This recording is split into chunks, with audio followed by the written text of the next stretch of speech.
Hello everyone. तो इस ड्रामे के स्टार्ट में हमें हमारे मेल लीड को दिखाते जो कि काफी हैंडसम और रिच दिखाई दे रहा था, और उसका नाम क्या है ये तो हमें आगे जाकर पता चलेगा। अब उसके बाद हमें ये दिखाया जाता है कि हमारी फीमेल लीड जो कि एक स्ट्रगलिंग लॉयर है, उस टाइम पर एक मीटिंग में बैठी हुई होती है अपनी बेस्टी टिंग के साथ। हमारी फीमेल लीड याओ किसी क्लाइंट से मिलने के लिए गई हुई थी, लेकिन वो क्लाइंट और उसका बॉस दोनों ही काफी मीन टाइप के दिखाई दे रहे थे, जो कि उनके काम की बजाय गर्ल्स में ज्यादा इंटरेस्ट ले रहे थे। और तो और क्लाइंट ये भी कह देता है कि जो लोग मेरे साथ ड्रिंक नहीं करते उनके साथ में प्रोफेशनल इश्यूज को भी डिस्कस नहीं करता। ये सब देखने के बाद याओ को काफी बुरा लगता है, लेकिन फिर भी बेचारी सारा कुछ बर्दाश्त करती रहती है। उसी टाइम पर याओ के साथ वाली टेबल पर एक लड़का आकर बैठता है, और यही हमारा मेन लीड है। वो काफी हैंडसम दिखाई दे रहा था, और उसको एक मिडिल एज की लेडी कन्विंस करने की कोशिश कर रही थी कि मेरे साथ समय बिताओ, और तो और उसे 1 घंटे का 10,000 देने को तैयार थी। ये सब सुनकर याओ और टिंग को ऐसा लगता है कि जैसे ये एक कॉल बॉय है और अपनी स्पेशल सर्विसेज कुछ लोनली लेडीज को देता है। वो लेडी उससे काफी क्लोज होने की भी कोशिश करती है, इवन कि ये भी कहती है कि मेरे साथ खाना खा लो, मैं घंटे का 20,000 दूंगी। लेकिन वो कहता है कि मैं प्रोफेशनल सर्विस के अलावा ये काम नहीं करने वाला, मेरे पास इतना समय ही नहीं। और इतना कहता हुआ वो एटीट्यूड में वहां से निकल जाता है, और वो गर्ल्स बस यही सोचती है कि ये काम करके भी इतने पैसे कमा लेता है, हमसे तो बहुत आगे का है। इतने में वो क्लाइंट याओ को छूने की कोशिश करता है, और यहाँ पर उसका सबर जवाब दे जाता है। अब वो उठती है और कहती है कि ऐसी जॉब पर मैं लानत भेजती हूँ, और फिर ड्रिंक उनके मुंह पर थूकती हुई वहां से निकल जाती है। अब वो बाहर पहुंच गई थी, जॉबलेस हो चुकी थी, लेकिन फिर भी उसे उम्मीद थी कि उससे जहाँ कहीं और अप्लाई किया है वो फॉर्म जल्द ही उसे हायर कर लेगी। उसी टाइम पर वो लोग देखते हैं वही कॉल बॉय वाला लड़का एक महंगी सी गाड़ी में जा रहा था। वो देखकर हैरान रह जाती है कि इतना कमाता है कि इसने बेंटली रखी हुई है। उनको नहीं लगता था कि कॉल बॉय वाली जॉब में इतना पैसा होगा, लेकिन वो सोचती है चाहे जो भी हो ये खुद को बेचता है, अपनी हैंडसम लुक के थ्रू इतना कमाना ये गलत बात है। अब कुछ दिनों के बाद याओ एक क्यूट सी बिल्डिंग के सामने खड़ी हुई थी। एक जूनहैंग ला फर्म जो कि बहुत बड़ी थी, वहाँ पर उसे जॉब मिल गई थी, और उसके करीब ही उसने एक अपार्टमेंट भी रेंट पर लिया था। वहीं पर देखती है वो कि वही कॉल बॉय वाला लड़का भी आया हुआ है। वो हैरान रह जाती है, इतना कमाता है, इतनी महंगी गाड़ी में फिरता है, और इस छोटी सी बिल्डिंग में रहता है। अब जब वो स्टेयर्स से जा रही थी तो रास्ते में रुककर सांस लेने लगती है। इतने में वो कॉल बॉय भी वहीं पर ही आ रहा था, जो कि उससे रास्ता मांगता है। और वो जैसे ही देखती है कि उसके वाले अपार्टमेंट के सामने खड़ा है, तो वो उसे तुरंत ही जाकर रोक देती है और कहती है कि ये अपार्टमेंट मैंने रेंट आउट किया है, और कीज के थ्रू दरवाजा खोलकर और बंद करके उसे दिखाती है। और इतने में वो हैंडसम बॉय अपनी कीज निकालता है और बिल्कुल उसी के ही अंदाज में उसे भी दरवाजा खोल और बंद करके दिखाता है। अब याओ तो बस चाहती थी कि उससे पहले किसी तरह से घर में एंटर हो जाए, लेकिन उसका सूटकेस उसे घर से जरा दूर ही ले जाया जा रहा था। वो दोनों ही एक दूसरे को अपना रेंटिंग कॉन्ट्रैक्ट दिखाते हैं। दोनों ने एक ही डेट पर रेंट आउट किया था, तो इसका मतलब है याओ के माइंड में आता है जो इस घर में पहले एंटर हो जाएगा, जिसका पहले कब्जा होगा, वही ये केस जीतेगा। अब वो हर हाल में पहले एंटर होना चाहती थी। यहाँ पर हीरो उसे खींचने की बहुत कोशिश करता है, लेकिन फिर भी वो गेम जीत जाती है, ये कह के कि मेरे बाल इस घर में पहले एंटर हुए हैं, अब तुम यहाँ से चलते बनो। अब जब वो घर को चेकआउट कर रही थी और मुड़कर देखती है तो पता चलता है कि कॉल बॉय भी उसी के घर में एंटर हो चुका है। अब वो दोनों ही लैंडलॉर्ड को वहाँ बुला लेते हैं। लैंडलॉर्ड की एक्चुअली अपनी वाइफ से डिवोर्स होने वाली थी, और ये घर उन दोनों का आधा आधा था, उन दोनों को पता ही नहीं था।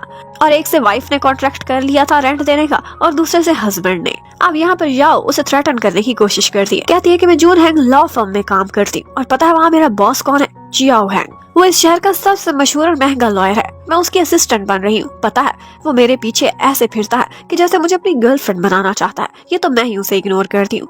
मैंने एक इशारा किया तो वो तुम पर ऐसे ऐसे केस डालेगा कि तुम फर्श पर आ गिरोगे। और ये बातें सुनते हुए हमारे हीरो की शक्ल देखने वाली थी। अब यहाँ पर लैंडलॉर्ड उन दोनों को समझाने की कोशिश करता है, कहता है कि देखो किस्मत ने तुम दोनों को एक ही घर में रेंट आउट कर दिया है, इसलिए शराफत से आप लोग यूं करो, शेयरिंग कर लो। और साथ ही साथ याओ को ये भी कहता है कि प्लीज मुझ पर थोड़ी सी दया करो, मेरी वाइफ और मेरी डिवोर्स होने वाली है, मुझे जल्द ही किसी लॉयर की जरूरत होगी, आई थिंक मैं तुम्हारे पास ही आऊंगा। ये सुनते ही याओ खुश हो जाती है, और इतने में वो वहां से भाग नहीं करता है। अब यहाँ पर हमारे हीरो ने अंदाजा लगा लिया था कि याओ एक पुअर सी गर्ल है, और वो उसको एक ऑफर देता है कहता है कि मुझे 3 दिन इस घर में रहने दो बिना परेशान किए, और इसके बदले में तुम्हें 2 महीने का रेंट दूंगा, और 3 दिन के बाद हम आगे की बात करेंगे, तब देखा जाएगा जो भी होगा। और ये कहता हुआ वो वहाँ से निकल जाता है। अब उसने उसे पैसे भी पे कर दिए थे, लेकिन थोड़ी देर बाद याओ उसके पास आती है और उसे घर में इकट्ठे रहने के रूल्स भी बताने लगती है। वो कहती है कि इतने अमीर होकर तुम यहाँ क्यों रह रहे हो, वो भी शेयरिंग करके? क्या इसलिए कि यहाँ से तुम्हारी कोई खास यादें जुड़ी हुई हैं? तुमने अपनी पहली कमाई क्या इसी घर में की थी? और फिर उससे कहने लगती है कि यहाँ पर गर्ल्स जाना अलाउड नहीं है, अगर तुमने ऐसा किया तो मैं पुलिस को बुला लूंगी।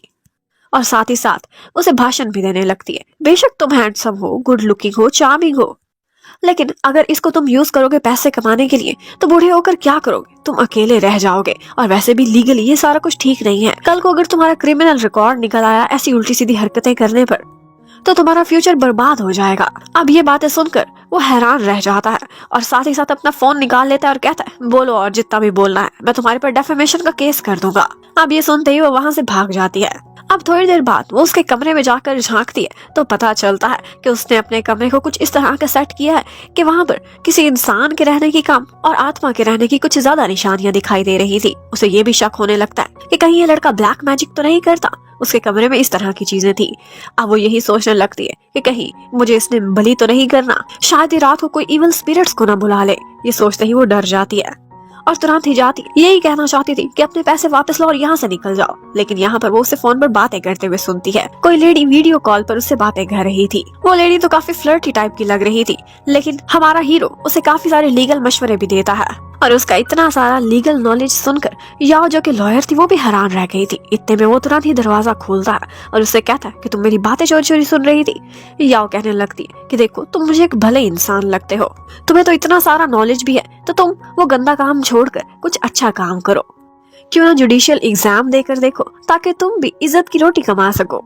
और उसकी इतनी सारी बकवास सुनने के बाद वो वहाँ से चला जाता है सीधा वॉशरूम की तरफ। और जैसे ही वो वॉशरूम से निकलता है, यहाँ पर याओ वॉशरूम की डिसइंफेक्शन करने लगती है। उसकी ये हरकतें उसे बहुत बॉदर कर रही थी। वो बोलता है सिर्फ डिसइंफेक्शन काफी नहीं है, क्लीनिंग एजेंट पकड़ो और एक एक कोने को चमका के रख दो।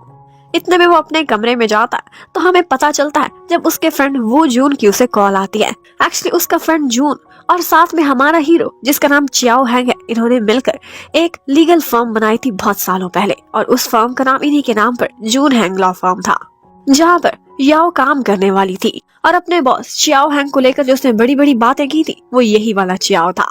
और एक और बात भी हमें पता चलती है कि एक्चुअली चियाओ के साथ एक प्रॉब्लम है, और वो ये है कि उसे रात को नींद नहीं आती, और इसीलिए उसने अपने घर में इतनी सारी चीजें लटकाई हुई थी जो कि उसके डिफरेंट फ्रेंड्स ने उसे गिफ्ट की थी ताकि वो एक साउंड स्लीप ले सके। आज भी वो सोने के लिए लेटता है। इतने में बाहर सफाई करते हुए याओ कुछ सॉन्ग गा रही थी, और उसका सॉन्ग बिल्कुल लोरी वाला काम करता है और हमारे हीरो को तुरंत ही नींद आ जाती है। सुबह उठता है तो हैरान रह जाता है। उसे लगता है कि नई जगह और इसके साथ साथ इन सारे एम्यूलेट्स का असर है कि मुझे इतनी अच्छी नींद आई बहुत अरसे बाद। लेकिन साथ ही उसका मूड खराब हो जाता है जब वो देखता है कि याओ ने पूरे घर में पार्टीशन कर रखी थी। इतने में याओ अपने नए ऑफिस में पहुंच जाती है, जहाँ पर उसे पता चलता है कि इस लॉ फर्म में 2 मेजर पार्टनर्स हैं और वही सारे डिसीजंस करते हैं, एक वो जून और दूसरा चियाओ हैंग। चियाओ हैंग की तो वो असिस्टेंट बनने वाली थी, लेकिन मिस्टर चियाओ को फोटोज बनवाना पसंद नहीं था, इसलिए उनके कॉरिडोर में सबकी फोटोज थी सिवाय मिस्टर चियाओ के। अब थोड़ी देर बाद उसका इंट्रोडक्शन होता है अपने कोलीग्स के साथ, और यहाँ पर वो ये सुनकर काफी डर भी जाती है जब उसे पता चलता है कि मिस्टर चियाओ जिसकी वो असिस्टेंट बनने वाली है, वो छोटी छोटी बात पर अपने असिस्टेंट्स को फायर कर दिया करता है। अब वो यही कह रहे थे कि तुम्हें पता नहीं यहाँ पर हमारे साथ कितने दिन रहना नसीब हो। अब थोड़ी देर बाद वो लोग उसको मिस्टर चियाओ का ऑफिस भी दिखाते हैं, जिसमें एक कॉर्नर ऐसा था जहाँ पर उसकी शील्ड्स पड़ी हुई थी, लेकिन उससे भी ज्यादा इम्प्रेसिव एक और कॉर्नर था जहाँ पर वो सारे थ्रेटनिंग लेटर्स थे और धमकी वाली चीजें थी जो कि उसे केस छोड़ने के लिए दूसरे लोग भेजा करते थे। किसी ने रबड़ का स्नेक भेजा होता था, किसी ने कोई नाइफ तो किसी ने खोपड़ी, और ये सारी चीजें चियाओ के लिए किसी मेडल से कम नहीं थी। और फिर जब उसके बॉस की एंट्री होती है, वो कौन है ये देखते ही बेचारी याओ की बैंड बज जाती है। उसे तो ऐसा लगता है कि जैसे मेरे पैरों तले से जमीन निकल गई है। मिस्टर चियाओ हैंग वही उसके बॉस थे जिसे वो इतनी देर से भाषण दे रही थी कि कॉल बॉय वाली हरकतें छोड़ दो।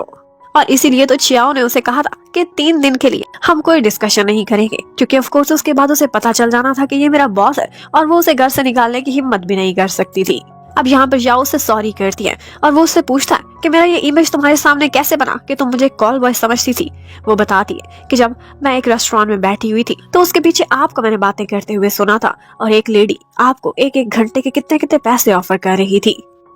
वो गुस्से में आकर कहता है कि वो मेरी मम्मी थी और बस याओ बेचारी की हालत खराब हो जाती है। अब वो घर जाती और ये सारी कहानी अपनी बेस्टी टिंग को भी सुनाती है और इतने में वो एक बात से डर जाती है जब उसे चियाओ के कमरे से कुछ आवाजें आती हैं और उसके बाद वहां पर म्यूजिक बजना स्टार्ट हो जाता है। वो अंदर जाकर जब चेक करती है तो म्यूजिक बंद कर देती है। उसे डर भी काफी लग रहा था क्योंकि उसका कमरा बिल्कुल एक हॉन्टेड रूम जैसा था। लेकिन यहाँ पर कुछ बुरा हो जाता है। एक वुडन स्टेल उससे गिर जाता है, गिर के टूट गया था। वो उसे जोड़ने की कोशिश कर रही थी कि इतने में चियाओ भी आ जाता है और टीवी पर जो ड्रामा चला हुआ था उसमें भी कुछ ऐसा ही था। मेड से कुछ गिरकर टूट जाता है लेकिन एम्परर वो बहुत बड़े दिल वाला था। वो उसे माफ कर देता है, उसे प्रोटेक्ट करता है। वो उसी की एग्जाम्पल देने लगती है कि देखो ये कितना हैंडसम, कितना डोमिनेटिंग है और आप तो उससे भी ज्यादा हैंडसम है, आपका दिल तो इससे भी बड़ा होगा ना। अब बहुत मुश्किल से चियाओ उसकी बातों को साइड पर करके जैसे ही अपने कमरे में जाता है तो वहीं से ही उसकी चीख की आवाज बाहर आती है और उसके बाद सीन कुछ इस तरह का बदलता है कि याओ अपने सूटकेस समेत उस घर से बाहर निकली हुई थी। वो बहुत कहती है कि सर आप ऐसे नहीं कर सकते, मैंने इस घर को लीगली रेंट किया है। लेकिन वो बोलता है जब मैं तुम्हें फायर करूंगा तो रेंट के पैसे कहाँ से दोगी, निकलो यहाँ से। एक्चुअली वो स्टेल उसने ओवरसीज से मंगवाया था, वो कस्टम मेड था और उसे आने में 5 महीने भी लग गए थे। अब जब याओ बेचारी बाहर अपने सूटकेस पर बैठी टैक्सी का वेट कर रही थी तो वहां पर हमारा मैस्कुलाइन सा हीरो दौड़ता हुआ आता है। उसे लगता था कि मुझे रोकने के लिए आया है, लेकिन वो कहता है तुम्हें टैक्सी नहीं मिली, मैं ऑर्डर कर देता हूँ। और तुरंत ही वहां पर टैक्सी आ जाती है और वो अपनी शक्ल लेकर वहां से गुम हो जाती है। पहले वो टाल जाती है लेकिन वहां के रेट्स इतने हाई थे कि उसे अचानक से एक आइडिया आता है। उसे पता चला था कि उसके जून हैंग के ऑफिस में एक छोटा सा किचन, जिम, शावर रूम, हर चीज है ओवर टाइम करने वालों के लिए। वो सोचती है कि नई नई जॉब है, मुझे पैसे बचाने चाहिए और पैसे बचाने के लिए रात को अपने ऑफिस में चली जाती है। अब वो चियाओ के ही रूम के बाहर खड़ी हुई थी और सोचती है यहाँ पर आने की कौन हिम्मत कर सकता है। और इसी के साथ ही ये पार्ट खत्म होता है। Thank you for watching, bye bye.